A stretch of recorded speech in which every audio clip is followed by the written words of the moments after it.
yabona nathi sike sibone ngathi sinephutha empilweni. Othi ngikutshene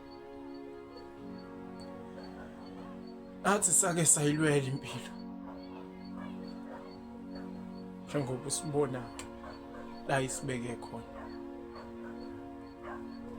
Nathi sasikhuluma njenganawe njengoba nawe ukhuluma, kodwa konke kwashabalala.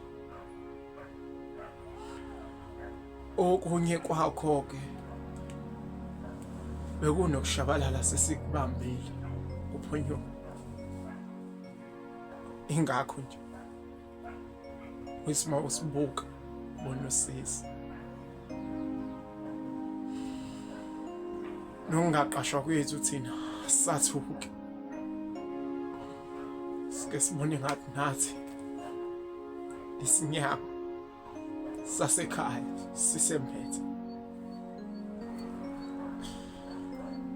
Kunzima ngiyakutshela.